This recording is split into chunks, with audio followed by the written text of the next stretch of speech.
परमेश्वर कहता दर्शन की बात लिख ले, और लिख ले, पट्टियों पर साफ साफ लिखना।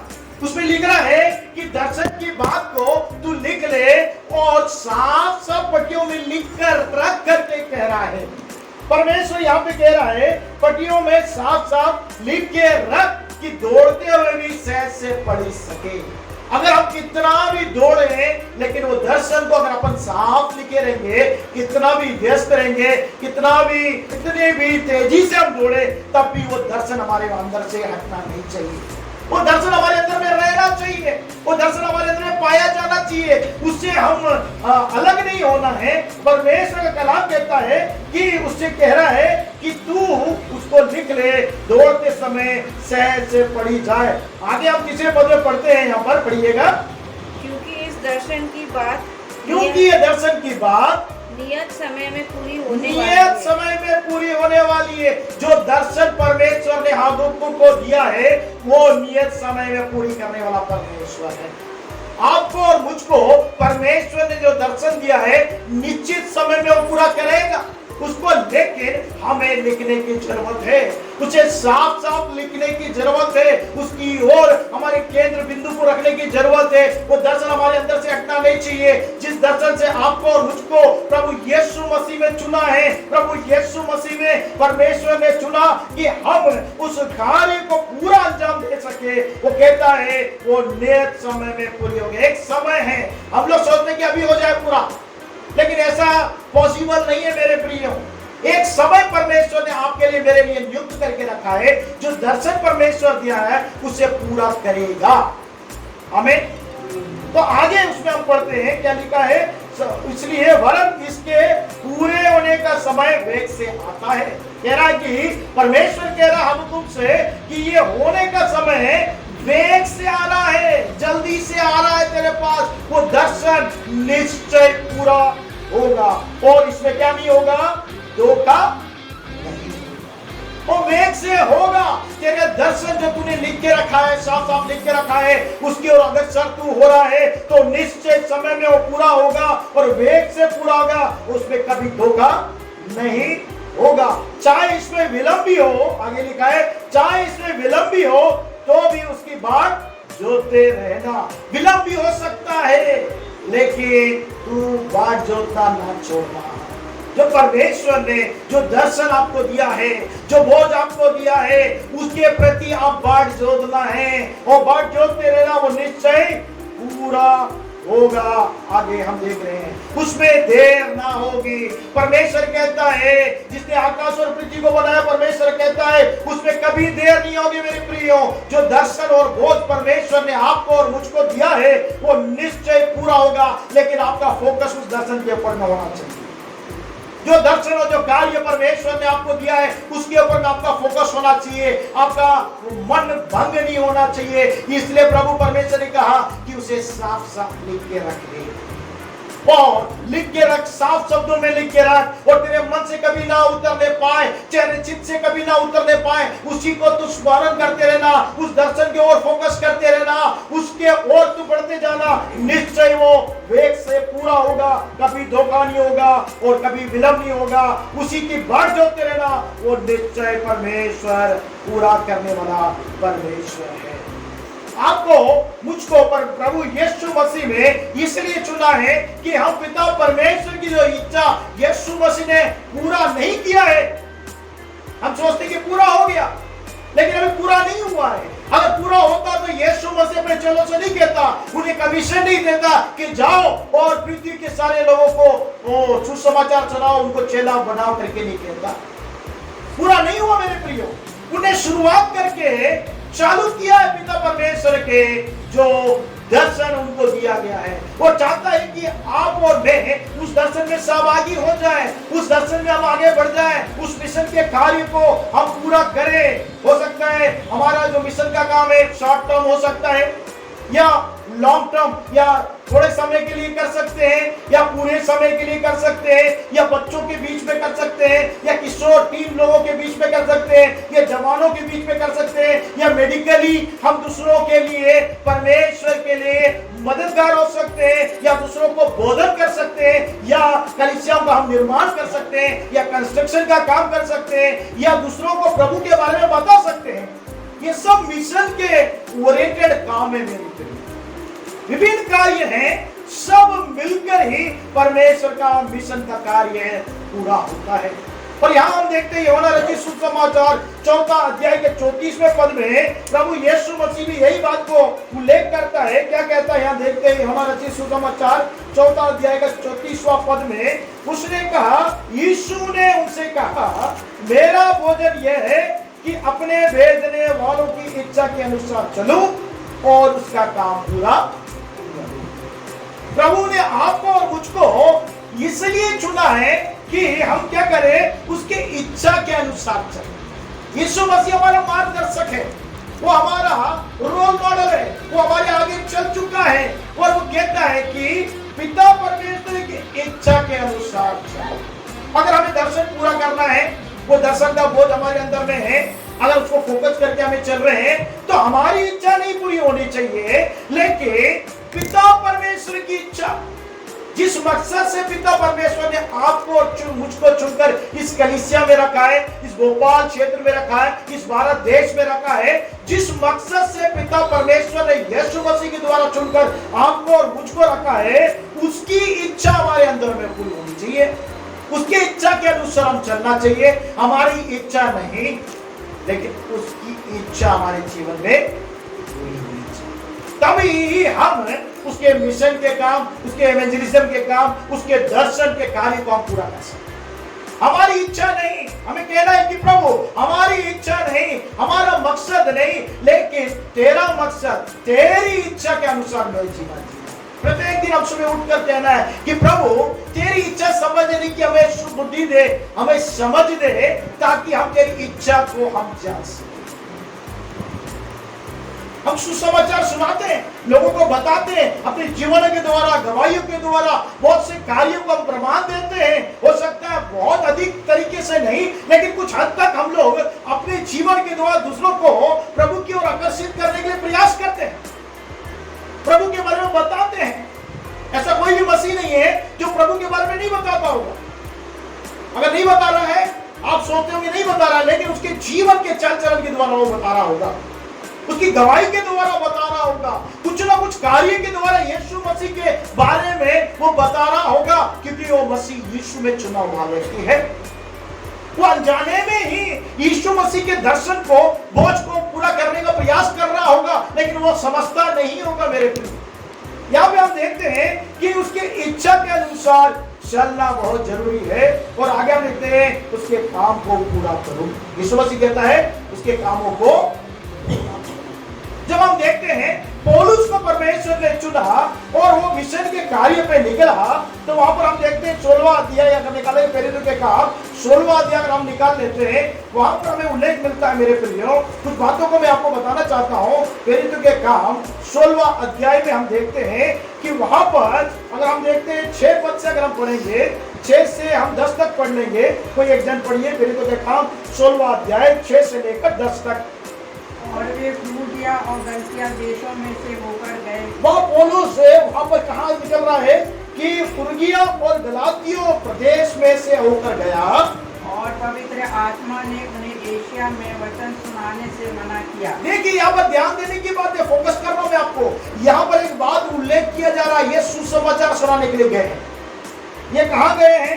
परमेश्वर के राज्य का सुसमाचार सुनाने के लिए गए, लेकिन अपनी इच्छा के अनुसार नहीं कार्य करना है। वहां पर लिखा है, मेरे प्रिय, लिखा है पवित्र आत्मा ने उन्हें एशिया में वचन सुनाने से मना किया। क्या हम सोचेंगे, आत्मा जो पवित्र आत्मा है, क्या वो सुसमाचार सुनाने के लिए रोकेगा? लेकिन यहाँ पे बिल्कुल उल्लेख किया गया है, पवित्र आत्मा ने उन्हें एशिया में वचन सुनाने से क्या कर दिया? इसका मतलब क्या है? वो नहीं समझते थे, वो सोचते थे सुसमाचार हमें सुनाना है, कहीं भी सुनाना है, हम चारों तरफ में प्रभु का नाम को बड़ाई करना है। सुसमाचार सुनाने के लिए हमारे परमेश्वर ने अभिषेक किया है, परमेश्वर ने हमें अलग किया है, पवित्र आत्मा ने अलग किया है, और वो सुसमाचार सुनाते हुए बढ़ते जा रहे हैं, बढ़ते जा रहे हैं, बढ़ते जा रहे हैं। और जब बढ़ रहे हैं, वहां पर बताया जा रहा है कि पवित्र आत्मा ने उन्हें मना कर दिया। उनकी समझ में नहीं था कि वहां जाके सुनाना नहीं, लेकिन पवित्र आत्मा उन्हें फोकस कर रहा है, यहां तुम्हें नहीं सुनाना है। तो वो पवित्र आत्मा की बातों को समझ पा रहे हैं, वो पवित्र आत्मा की बातों को समझ पा रहे हैं। कभी कभी हमारे अंदर भी समझ नहीं आता है, हम हर जगह हम क्या सोचते हैं, बोलते हैं पिटारा खोल कर हम कार्य करना शुरू कर देते हैं। ऐसा नहीं है मेरे प्रिय, पवित्र आत्मा के नेतृत्व में हमें कार्य करना है। यहाँ पवित्र आत्मा उन्हें रोक रहा है कि तुम क्या नहीं करना, यहाँ वचन यहाँ पर नहीं सुनाना। आगे पढ़िएगा। और उन्होंने मूसिया के निकट पहुंचकर, फिर उन्होंने क्या किया, मूसिया के निकट पहुंचकर बितूनिया में जाना चाहा। बितूनिया में जाना चाहिए, इनकी इच्छा थी कि हम बितूनिया में जा सके, वहां जाकर प्रभु के कार्य को पूरा कर सके, क्योंकि परमेश्वर ने एशिया में तो वचन सुनाने से मना कर दिया। हमने सोचा कि अब हम बितूनिया में जाकर प्रभु के कार्य को करेंगे, परंतु यीशु के आत्मा ने उन्हें जाने ना दिया। वहां पर हम देख रहे हैं कि यीशु की आत्मा उन्हें क्या नहीं कर रहा है, जाने नहीं दे रहा। पहले पवित्र आत्मा ने रोक दिया, तुम एशिया मत जाना, और आगे हम यहाँ देख रहे हैं कि यीशु की आत्मा उन्हें जाने, तुम्हें नहीं जाना है। कभी कभी हम अपनी समझ का सहारा लेकर कार्य करने से अपनी इच्छा को पूरा करने की कोशिश करते हैं। ये चलो के अंदर में भी था, प्रभु के चुने हुए प्रेरितों के अंदर में भी था। वो चाहते थे कि प्रभु का सुसमाचार सुनाए एशिया में जाके, लेकिन पवित्र आत्मा ने उन्हें रोक दिया। तुम्हें मैंने इसलिए नहीं चुना कि तुम एशिया में जाकर प्रभु का सुसमाचार सुनाओ। फिर बाद में उनके मन में क्या आया कि बितूनिया में जाएंगे, और प्रभु यीशु मसीह की आत्मा वहां पर भी रोक दिया, उन्हें जाने नहीं दे रहा है, तुम जाओ ही मत। परमेश्वर ने उन्हें किस मकसद से चुना है वो समझ नहीं पा रहे। कभी कभी आप और मैं समझ नहीं पाते हैं किस मकसद से, किस दर्शन से, किस बोझ से परमेश्वर ने आपको और मुझको चुना है।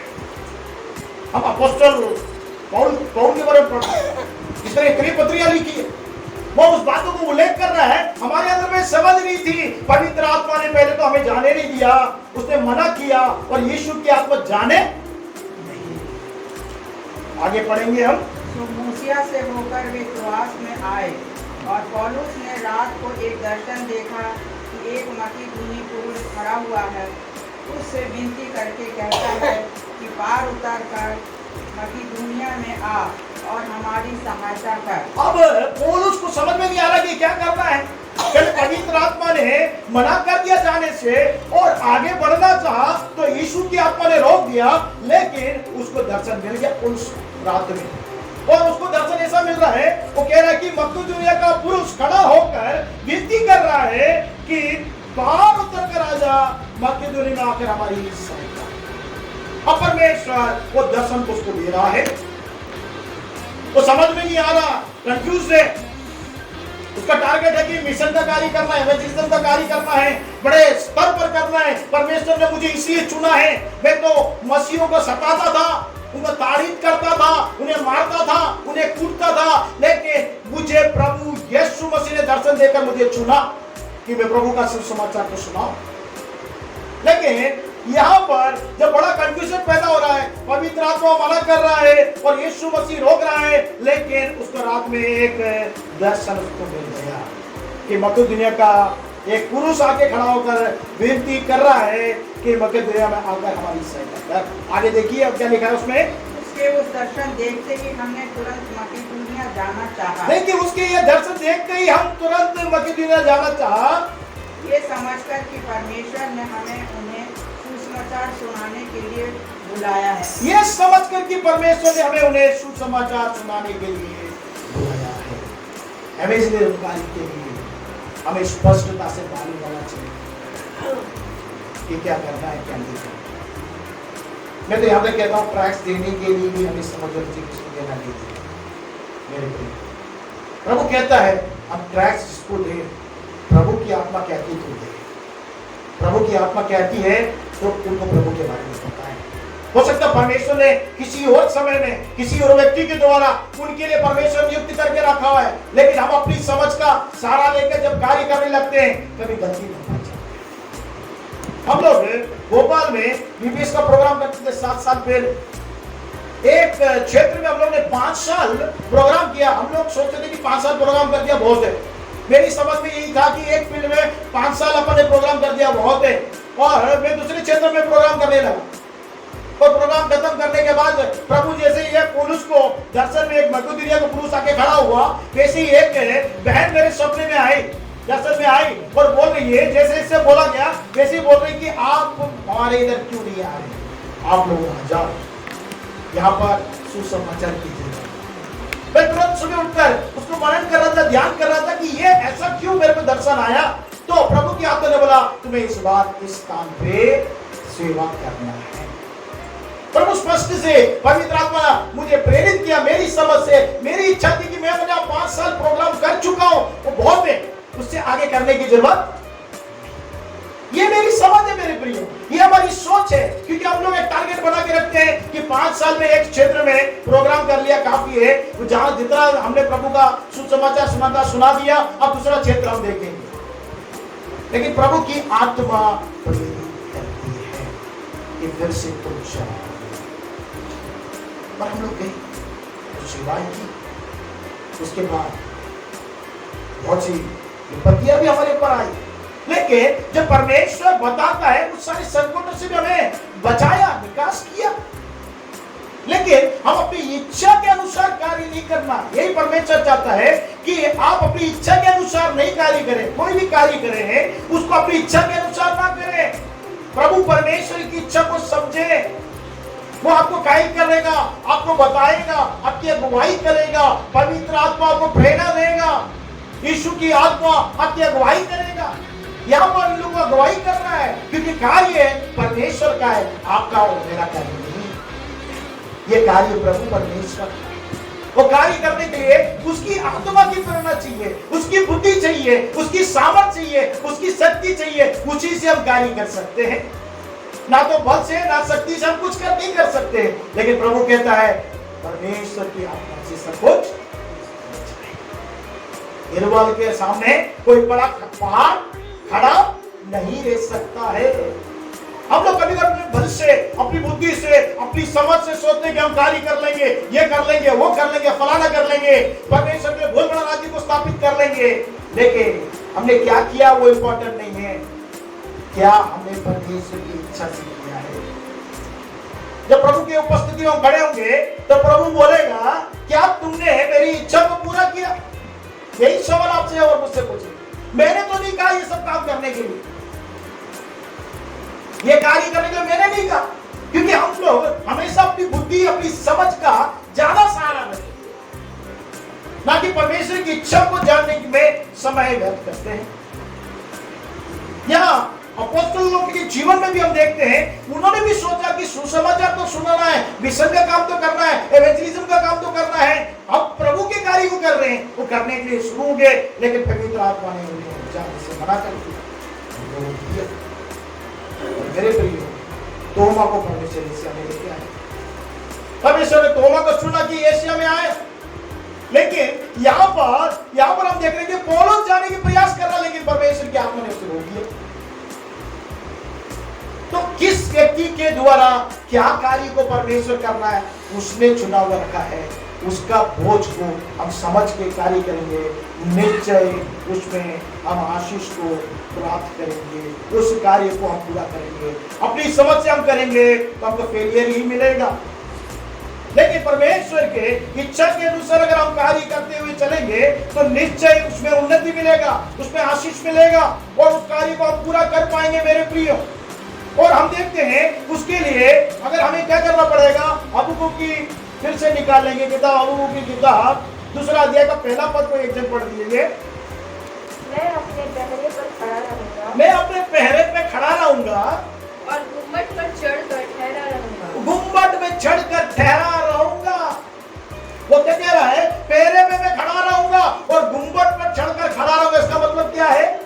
इसका मतलब है यहोवा से प्रार्थना वो कर रहा है कि मैं पहरे पे खड़ा होकर प्रभु तेरी वाणी को सुनने के लिए मैं खड़ा रहूंगा और गुम्बद में खड़ा होकर प्रार्थना कर रहा हूं। इसका मतलब है तब यहोवा का वाणी उसको सुनाई दिया। आपको और मुझको प्रभु की उपस्थिति में मसीह एक बड़ा रोल मॉडल हमको रख के दिए गया है। अगर हम इब्रानियों की पत्री 5वां अध्याय 7वें पद में हम पढ़ते हैं तो उसमें यीशु मसीह प्रार्थना करते हुए दिखाई देता है। कोई निकाल के पढ़े इब्रानी 5वां अध्याय 7वां पद, वहां पर यीशु मसीह भी एक रोल मॉडल के रूप में प्रार्थना करता है। जो दर्शन परमेश्वर ने आपको और मुझको दिया है उसे पूरा करना है। हबक्कुक के समान हमें पहरे में खड़ा होना है और वहां खड़े रहना है कि क्या दर्शन परमेश्वर आपके लिए मेरे लिए रखा है। और यहाँ हम देख पढ़ते हैं, पढ़िएगा इब्रानी 5:7। यीशु ने अपनी देह में रहने के दिनों में यीशु अपनी देह में, मतलब ये संसारिक देह में रहते समय ऊंचे शब्द से पुकार पुकार कर ऊंचे शब्द से पुकार पुकार कर और आंसू बहा बहा कर उससे जो उसको मृत्यु से बचा सकता था प्रार्थनाएं की। हाँ, और भक्ति के कारण उसकी सुनी गई। उसने प्रार्थना किया, तो प्रार्थना करने की जरूरत नहीं है। वो परमेश्वर का पुत्र है, उसको मालूम है क्या मिशन है, क्या दर्शन है। वो दर्शन बोध के साथ ही यीशु मसीह पृथ्वी पर पैदा हुआ। परमेश्वर सारा फोकस देकर भेजा, लेकिन फिर भी वो परमेश्वर की इच्छा के अनुसार चलने के लिए प्रयास करा, उसके काम को पूरा करना चाहता था। और शारीरिक देह में रहते हुए वो आंसू बहाकर पुकार पुकार कर वो प्रार्थना करने लगा। मेरे लिए कैसी भी परिस्थिति हो उस समय में हमें प्रार्थना करना चाहिए। हम फिर तो में पढ़ते हैं 16वां अध्याय निकालेंगे फिर से। 16वां अध्याय में देखिए पौलुस क्या कर रहे हैं, प्रार्थना कर रहे हैं। हम देखते हैं 25वां पद, 16 का 25वां पद में हम देखेंगे प्रेरितों का काम 16 का 25 में। यहाँ पे प्रेरितों के बारे में भी हम देखते हैं कि उन लोग पौलुस और सिलास को उनको क्या किया गया मेरे प्रियो, उनके कपड़े फाड़ कर उतार डाले और बेतों से मारे गए और बेत लगाकर उन्हें बंदीगृह में डाल दिया और चौकसी में रखा गया।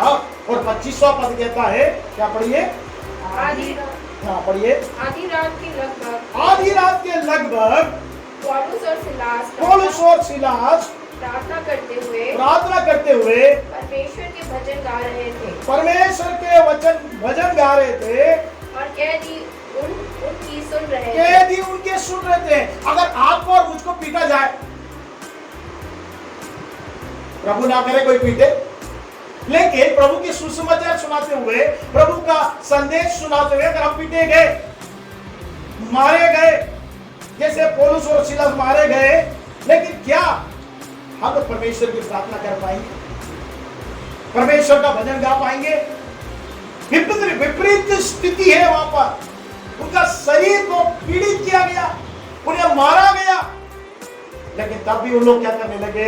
यहाँ पे कलाम कहता है कि उन लोग ने क्या किया, प्रार्थना करने लगे, भजन गाने लगे और कैदी लोग सुन। अगर आपकी प्रार्थना भक्ति के कारण आपकी प्रार्थना सुननी है तो आप विपरीत स्थिति में भी परमेश्वर के ऊपर में फोकस करके आप और मैं प्रार्थना करेंगे तो परमेश्वर वहां पर एक बड़ा छुटकारा। हमें विपरीत स्थिति है, हम प्रार्थना नहीं कर सकते। हमको लगेगा कि कोई और हमारे लिए प्रार्थना करे तो अच्छा रहेगा।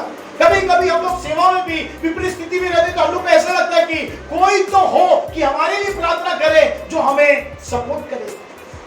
इसे बहुत से स्थानों में हम जब जाते हैं प्रचार करने के लिए, बोलते हैं कि हमारे लिए प्रार्थना कर लीजिए, क्योंकि कब किस स्थिति में किसी विपरीत स्थिति का सामना हम लोग कर रहे हैं हमको मालूम नहीं और आप भी नहीं जानते। लेकिन जब आप प्रार्थना करते हैं वो हमें सपोर्ट करते हैं। लेकिन ऐसी विपरीत स्थिति में ये लोग क्या कर रहे हैं मेरे प्रियो, प्रार्थना कर रहे हैं और भजन गा रहे हैं और कैदी सुन रहे हैं। ये विशेष विधि से पवित्र आत्मा ने यहाँ पे किया। आगे 26वें पद में लिखा है क्या लिखा है, इतने में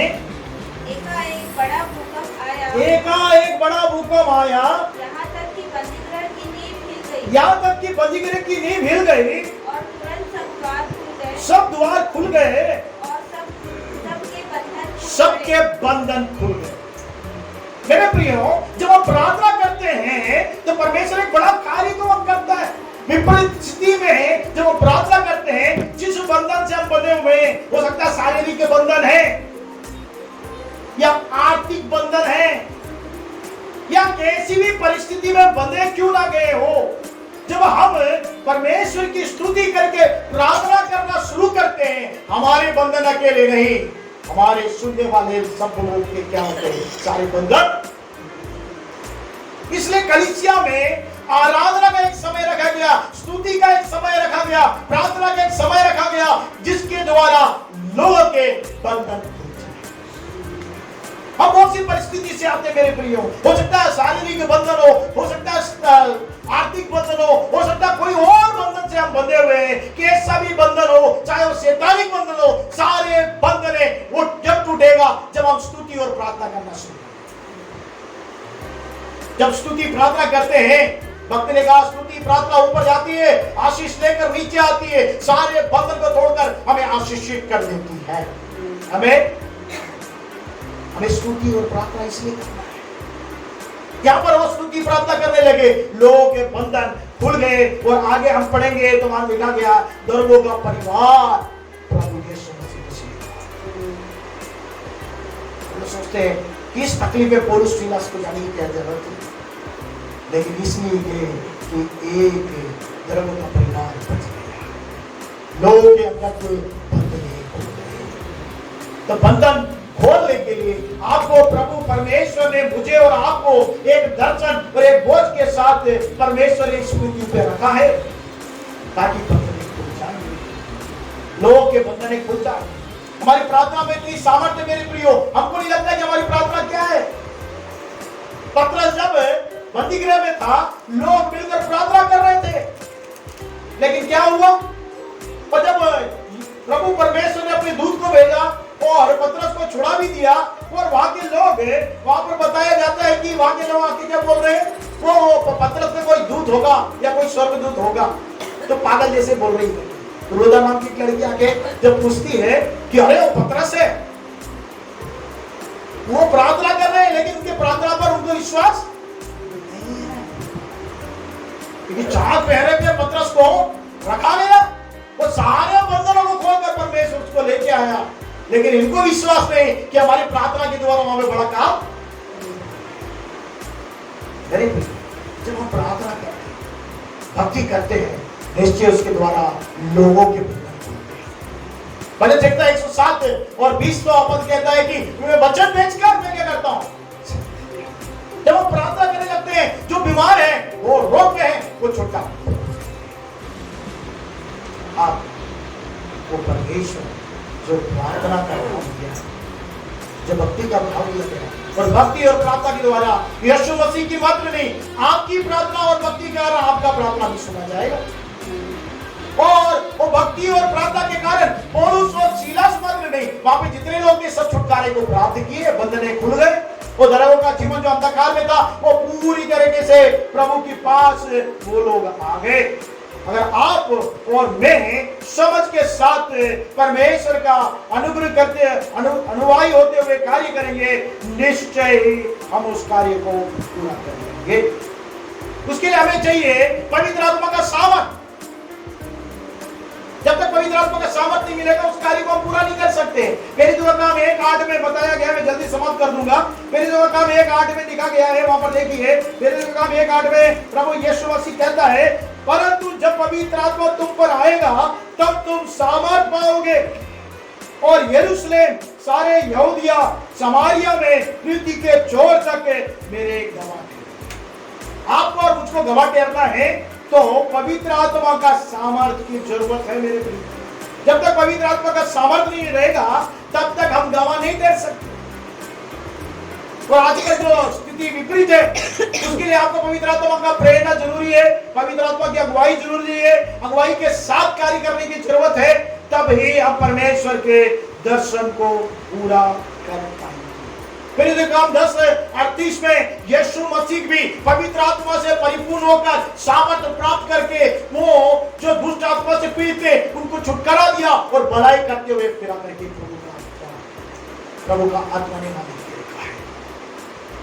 तो यीशु मसीह के लिए भी पवित्र आत्मा की जरूरत थी, जो पवित्र आत्मा से परिपूर्ण हुआ, परिपक्व हुआ, और उसने लोगों के लिए छुटकारे का कार्य किया। हमारे जीवन के द्वारा लोग को छुटकारा कार्य करना है, तो हम इच्छा के अनुसार कार्य करे, इच्छा के अनुसार काम करे और उसके पवित्र आत्मा के सामर्थ के साथ हम नेतृत्व करेंगे तो निश्चय हम आखिरी में एक वचन पढ़ेंगे और प्रार्थना में जाएंगे। मरकुस रचित सुसमाचार 16वां अध्याय हम निकाल लेंगे, 16वां अध्याय और 20वां पद में हम पढ़ेंगे। मरकुस रचित सुसमाचार 16वां अध्याय 20वां पद। और उन्होंने निकलकर हर जगह प्रचार किया और प्रभु उनके साथ काम करता रहा। मेरे प्रियो, नोट करने वाली पॉइंट है कि प्रभु ने उनको कमीशन दिया, जाके प्रचार करो। वो सब जगह वो प्रचार करने लगे, प्रभु उनके साथ। प्रभु कब साथ में रहेगा? जब हम उसके कमीशन को पूरा करेंगे, उसके कार्य को पूरा करेंगे, उसका अंजाम करेंगे, प्रभु हमारे साथ रहेगा। आगे देखिए, और उन चिन्हों के द्वारा जो साथ साथ होते थे, उन चिन्हों के द्वारा जो उनके साथ साथ होते थे, वचन को दृढ़ करता गया। जो वचन आप और मैं प्रचार करते, उसको परमेश्वर की आत्मा जब कब दृढ़ करेगा? जब हम उसके कमीशन को, उसके मिशन को, उसके एवेंजलिज्म को, उसके फोकस को, उसके दर्शन को हम पूरा करते हुए जाएंगे तो प्रभु आपके साथ और मेरे साथ रहेगा। और वचन को दृढ़ करने के लिए, जो वचन आप और मैं बता रहे हैं, उसको दृढ़ करने के लिए परमेश्वर क्या करेगा? चिन्ह चमत्कार करेगा। आपको करने की जरूरत नहीं, प्रभु आपके द्वारा करेगा। आप बस उसकी इच्छा के अनुसार कार्य करते हुए चले जाएंगे, प्रभु बहुत बड़े कार्य को करेगा। तो मिशन एवेंजलिज्म के कार्य के लिए कुछ पॉइंट जो प्रभु ने मुझे प्रेरित किया, वो पॉइंट में बताकर मैं अंत करूंगा। उसमें लिखा है कि मिशन और एवेंजलिज्म के कार्य को पूरा करने के लिए हमें दर्शन होना जरूरी है। पहला दर्शन, समय बहुत कम है इसलिए मैं जल्दी से बताऊंगा। पहला दर्शन होना चाहिए, दूसरा हमें बोझ होना चाहिए। दूसरा क्या होना चाहिए? बोझ। तीसरा समर्पण होना चाहिए। उस कार्य करने के लिए हमें क्या होना चाहिए? समर्पण होना चाहिए। चौथा परिश्रम करना चाहिए। उसके लिए करना चाहिए? चौथा परिश्रम करना चाहिए।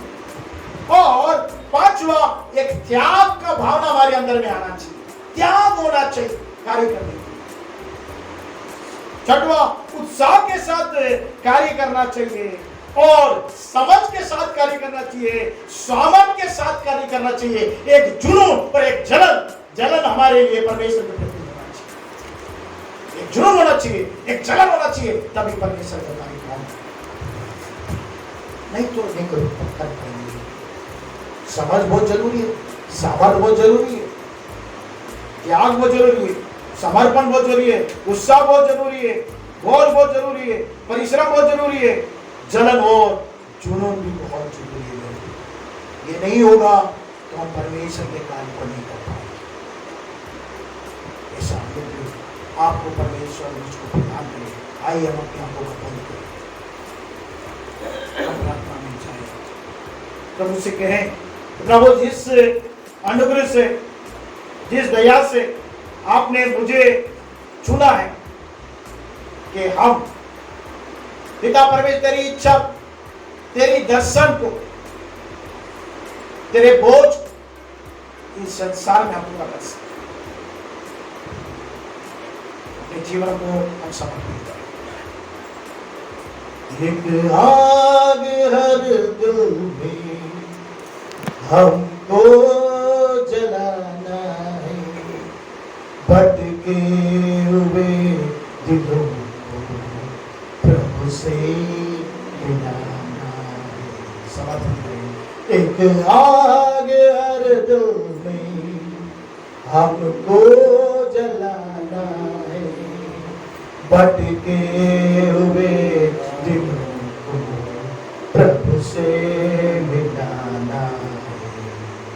एक आग हर दिल में, संसार किया सबरी, नजरे हम भी पर है, उद्धार का संदेश भी कांधों के ऊपर है।